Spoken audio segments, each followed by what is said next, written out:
वृंदावन बिहारी लाल की जय।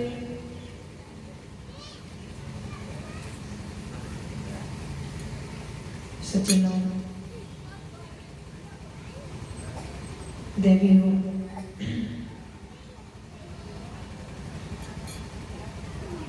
भगवान श्री नारायण की कृपा से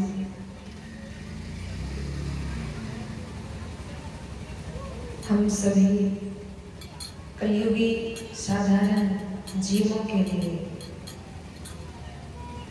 हम सभी प्राणियों के लिए ये सत्संग की धारा, कथा गंगा की धारा बहती हुई यहाँ तक पहुँची है।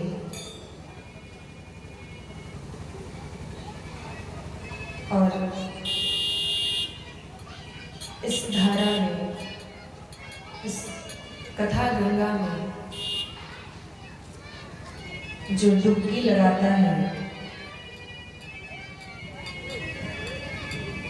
ऐसे शास्त्रों में कहा गया या सभी संत बताते हैं कि जो गंगा में स्नान करता है उसके सभी पाप मिट जाते हैं, धुल जाते हैं।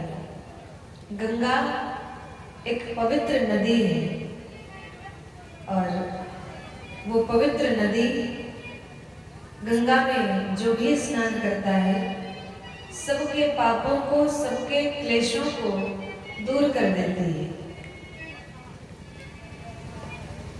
तो ये कथा भी एक गंगा ही है, ये सत्संग भी गंगा ही है। और ये कथा रूपी गंगा चल करके आपके क्षेत्र तक आई है। तो सबका परम कर्तव्य यही है कि इस गंगा में जितना हो सके उतना डुबकी लगाए। भगवान की कथा, सत्संग जब कई जन्मों के संचित पुण्य का उदय होता है तब सत्संग मिलता है। पद्म पुराण में कहा गया, भाग्योदयेन बहुजन्म समर्जितेन सत्संगमं च लभते पुरुषो यदा वै अज्ञान हेतु कृत मोह मदान्धकार नाशं विदाय हि तदो दयते विवेकः। भाग्योदयेन बहुजन्म समर्जितेन,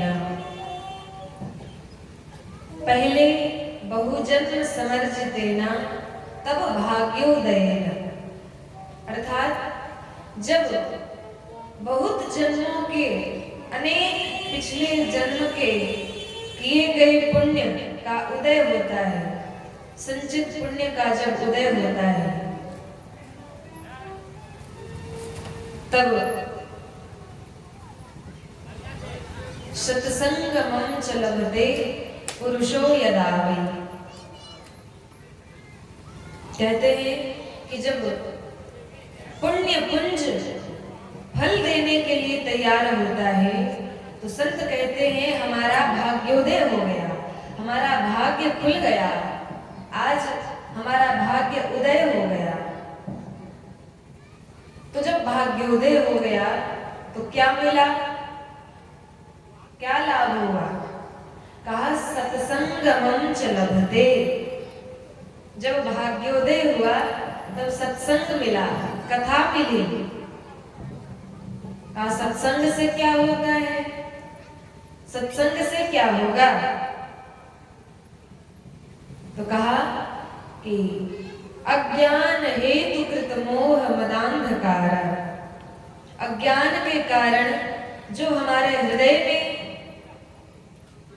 मोह मद अहंकार भरे हैं और इस अज्ञान का अंधकार भीतर भरा हुआ है, नाशं विदाय हि तदोदयते विवेकः, इस अज्ञान का सत्संग प्राप्त होने से नाश हो जाता है।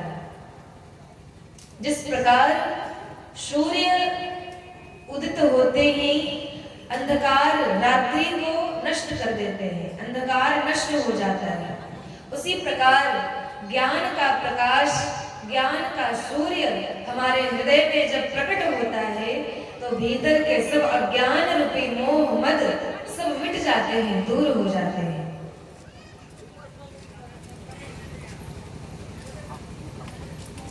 कहा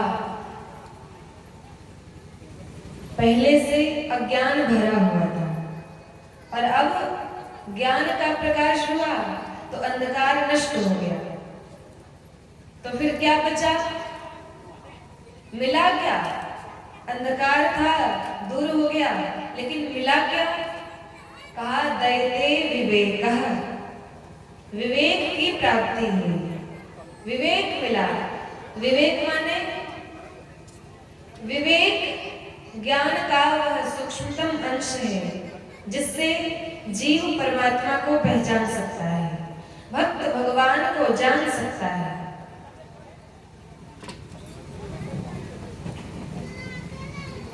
और यह विवेक, यह ज्ञान बिना सत्संग के सुलभ नहीं है प्यारे।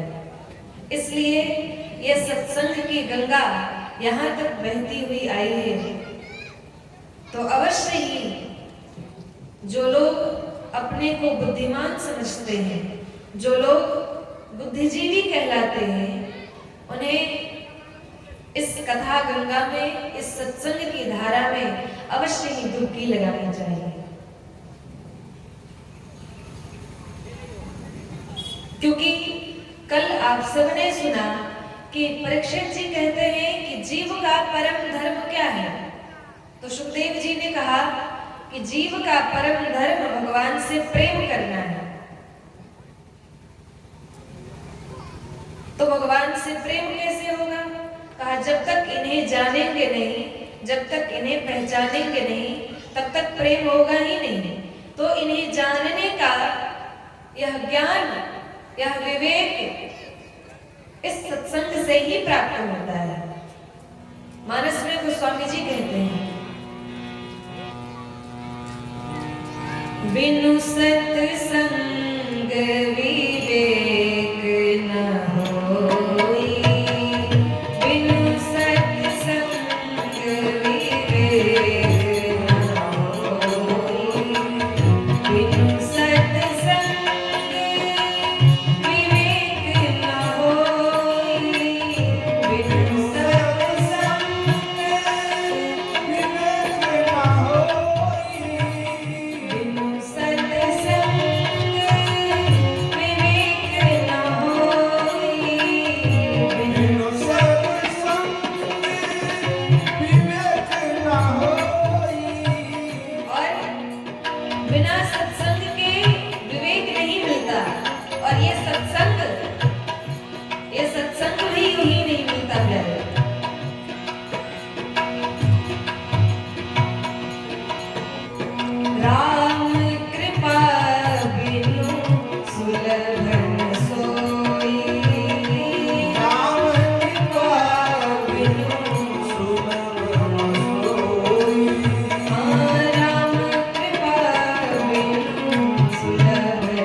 समझ लिए कि बिना सत्संग के ज्ञान नहीं होता। कथाएं बहुत होती हैं दुनिया में, सब लोग कथा कहते हैं, जो यहाँ आकर सुनने बैठे हैं सब कथा कहने वाले ही हैं, लेकिन ये सब कौन सी कथा कहते हैं? कोई काम कथा कहता है, कोई राम कथा कहता है और कोई दाम कथा कहता है। हमारे गुरुदेव कहा करते हैं कि तीन ही कथा संसार में होती है, एक काम कथा, एक दाम कथा और एक राम कथा। काम कथा तो मैया आकर बैठती है और बगल वाली से पूछती है, रोटी बनाकर आई हो या जाकर बनाऊंगी? और दाम कथा सबका फसल लगभग पक चुका है, तो सब आकर आपस में यही बात करते हैं कि इस बार देखो कितने का भाव गेहूं बिकता है, कितनी फसल होती है। तो ये काम कथा और दाम कथा से कभी फुर्सत नहीं मिलती और इन दो कथाओं से हमारा पतन निश्चित है। हम इस संसार में गिरने वाले हैं और जब इन दो कथाओं से हटकर राम कथा में प्रवेश करते हैं, राम कथा में प्रवेश मिल जाता है, तब समझना चाहिए कि अब लगता है हमारे जीवन का उद्धार होने वाला है। तो कथा बहुत संसार में होती है, लेकिन जिस कथा में स्वयं को पहचानने का उपाय बताया जाए, स्वयं को पहचानने का ज्ञान बताया जाए, परमात्मा को पहचानने का ज्ञान बताया जाए, यही कथा है। जो कथा जीवन की व्यथा को दूर कर दे, यही कथा है। ऐसे तो आपस में सब कथा कहते हैं, लेकिन अपनी कथा दूसरे को सुनाते हैं, वो अपनी कथा हमें सुनाता है, लेकिन इससे क्या होता है, बाद में जब झगड़ा होता है तो उसी कथा को दोबारा कहकर उसकी हंसी उड़ाते हैं। तो इससे और दुख ही मिलने वाला है। लेकिन एक राम कथा ही है, एक हरि कथा ही है जो जीवन में शांति प्रदान करती है, जो जीवन में संतोष प्रदान करती है, जीवन में सुख प्रदान करती है, आनंद देती है। ये केवल और केवल हरि कथा से, राम कथा से, कृष्ण कथा से ही मिलने वाला है। तो ऐसे कथाओं में आकर, सत्संग में आकर, और हरि चर्चा तो केवल सत्संग में ही होता है, तो सत्संग में आकर यह ज्ञान होता है हम कौन हैं। कोई पूछता है भाई आपका परिचय, तो अपना नाम बताते हैं, अपना काम बताते हैं और अपना धाम बताते हैं, ये तीन परिचय देते हैं। तो हम जो परिचय देते हैं वो हमारा परिचय नहीं है, वो तो इस शरीर का परिचय है। इस शरीर में बैठी जो आत्मा है हम वो हैं, और आत्मा इस संसार में मनुष्य तन प्राप्त करके और अपना कल्याण करने आई है, ना कि इस संसार में परिवार में फंसकर और अधमी योनियों में जाने के लिए आई है। जीव अनेक जन्मों से दुख भोगते भोगते दुखी हो जाता है, कष्ट पाता है, तब भगवान अकारण कृपा करके कबहुक करी करुणा नर देहि, देत ईश बिन हेतु सनेहि। ऐसे हमारे सुहृद, ऐसे हमारे भक्त वत्सल भगवान जो जीव को दुख भोगते देखकर उसे मानव का तन प्रदान करते हैं, और मानव का तन मिला है कि हम सत्संग में जाएं और सत्संग में जाकर भगवान की कथा सुने, स्वयं को पहचाने। तो आत्मा को अपने जीवन के लिए ये मानव का तन दिया गया है। जैसे इस क्षेत्र का तो मुझे मालूम नहीं, लेकिन अगर यहाँ से वारसलीगंज जाना हो तो कैसे यात्रा करेंगे मुझे तो नहीं पता, लेकिन वाहन से ही जाएंगे, मोटर कार से ही जाएंगे। तो यहाँ से अपने मंजिल तक जाने के लिए हम जिस सवारी का, जिस गाड़ी का प्रयोग करते हैं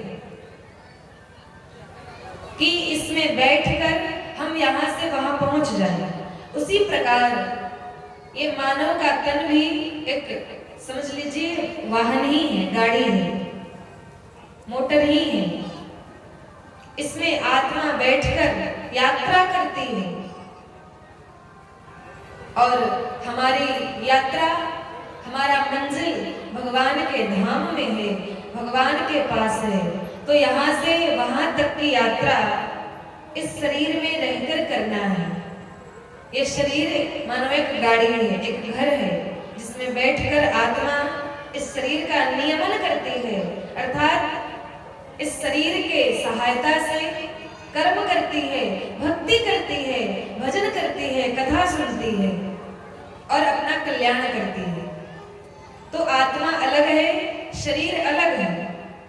ये जो शरीर आंख नाक कान दिखाई देता है, ये शरीर अलग है। इसके भीतर जो शक्ति है, जो प्राणवायु है, जो आत्मा है, वो इस शरीर में ऊर्जा प्रदान करती है और उसी के संचालन के द्वारा हमारा हाथ पैर, आंख नाक कान सब बढ़िया से व्यवस्थित ढंग से चलता है।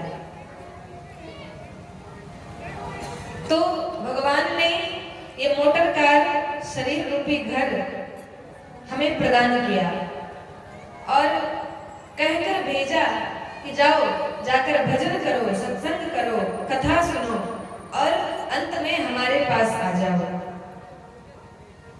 लेकिन यहाँ आकर हम क्या करते हैं? यहाँ आकर अपने परिवार को, जो भी रिश्तेदार होते हैं, इसमें इतनी ममता और इतना मोह लगा लेते हैं, इतनी आसक्ति हो जाती है कि इसे ही अपना समझकर और अपने परमात्मा को, अपने भगवान को भूल जाते हैं। ये भूल ही जाते हैं कि हमें, हमारा मंजिल क्या है, हमारी यात्रा कहाँ होनी है। लेकिन यही सत्य है कि जो इस संसार में हमें मिला है, अंत में ये छूटने वाला है।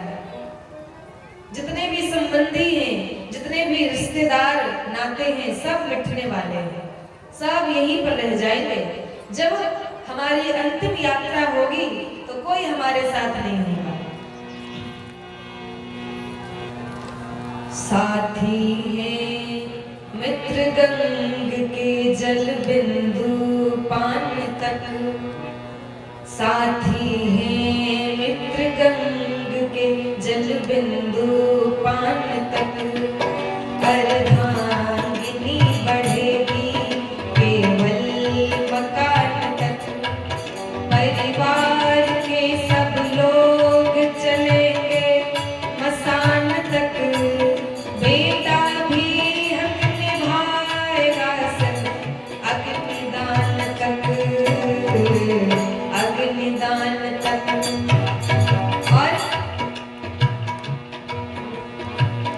इससे तो आगे भजन ही है साथी, इससे तो आगे भजन ही है साथी, हरि के भजन बिन अकेला रहेगा, रहमत ये दो दिन का मेला रहेगा, कायम न जग का झमेला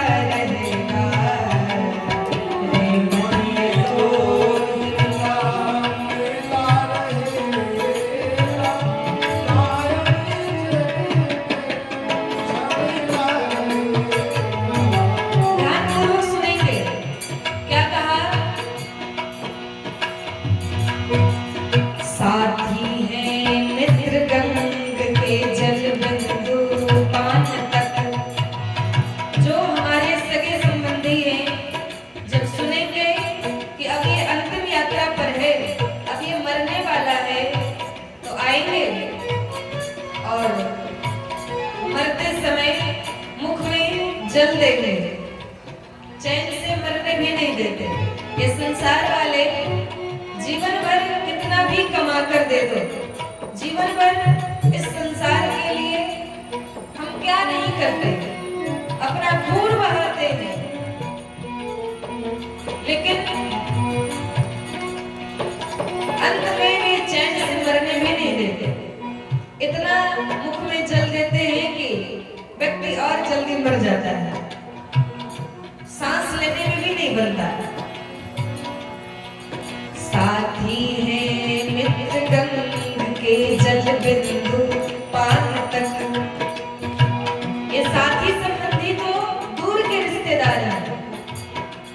व्यक्ति का सबसे अपना उसकी अर्धांगिनी पत्नी होती है, लेकिन पत्नी कहाँ तक जाती है? अर्धांगिनी बढ़ेगी केवल मकान तक, अर्धांगिनी बढ़ेगी केवल मकान तक, उससे आगे वो भी नहीं जा सकती। परिवार के अन्य सदस्य कंधे पर उठाकर 4 लोग यात्रा कर ले चलेंगे, लेकिन वो भी कहां तक जाएंगे?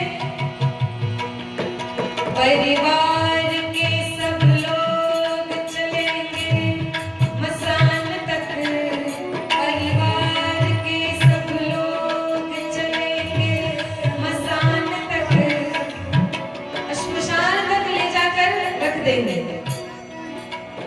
और उसके बाद अपना बेटा, जिसके लिए अपना पूरा जीवन लगा दिया, दांव पर लगा दिया, अपने लिए जीवन भर कुछ नहीं किया, वही बेटा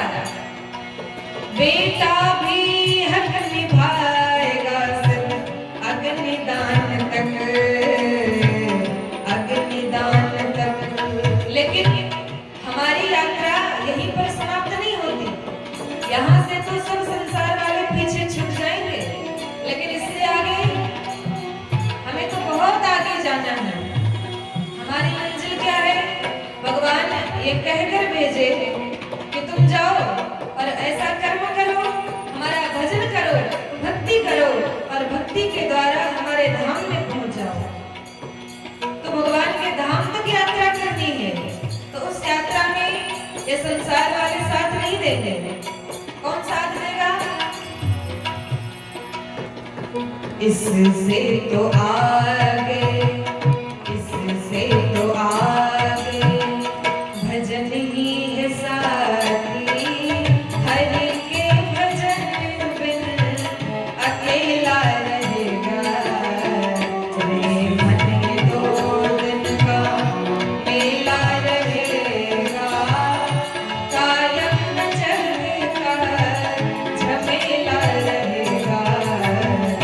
मन ये 2 दिन का मेला रहेगा, कायम न चलेगा झमेला रहेगा। मन ये 2 दिन का मेला रहेगा, कायम न चलेगा झमेला रहेगा। मन ये 2 दिन का।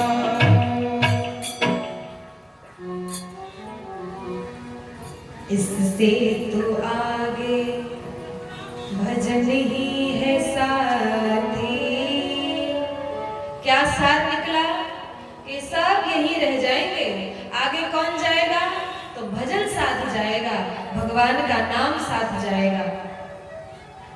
मरने के बाद इस शरीर पर लोग कपड़ा डालते हैं, कफन डालते हैं, लेकिन उसमें भी कोई जेब नहीं बना होता जो उसमें भी लेकर कुछ जा सकते हैं। अरे जब ये शरीर ही नहीं जाता, शरीर भी जलकर इन्हीं पंच तत्वों से बना हुआ शरीर पंच तत्वों में ही मिल जाता है, ये शरीर भी साथ नहीं जाता, तो शरीर से बने रिश्ते क्या जाएंगे?